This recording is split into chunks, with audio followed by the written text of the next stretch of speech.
Les forces russes ont infligé des pertes lourdes à l'armée ukrainienne en seulement 24 heures.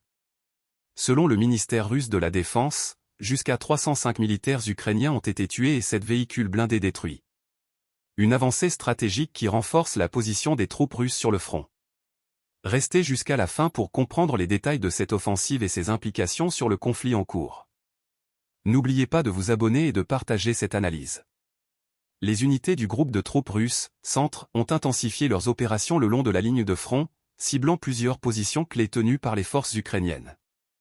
Selon un communiqué officiel du ministère russe de la Défense, les pertes ukrainiennes incluent non seulement des soldats, mais aussi du matériel militaire de grande valeur, 7 véhicules blindés de combat, une voiture et 3 pièces d'artillerie ont été neutralisées.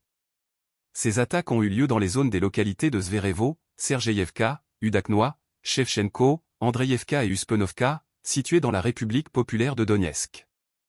Les forces russes ont ciblé 4 brigades mécanisées, une brigade d'assaut et une brigade de la garde nationale ukrainienne. Ces unités, déjà éprouvées par des mois de combats intenses, subissent une pression croissante.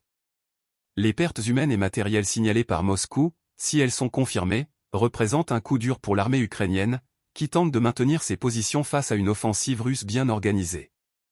Cette avancée russe intervient dans un contexte où les deux camps se livrent une guerre d'usure, chaque mètre gagné ou perdu ayant des conséquences stratégiques majeures. Les localités ciblées, situées dans l'est de l'Ukraine, sont depuis longtemps des points chauds du conflit. Leur contrôle pourrait offrir aux forces russes un avantage tactique significatif, notamment en termes de logistique et de positionnement des troupes.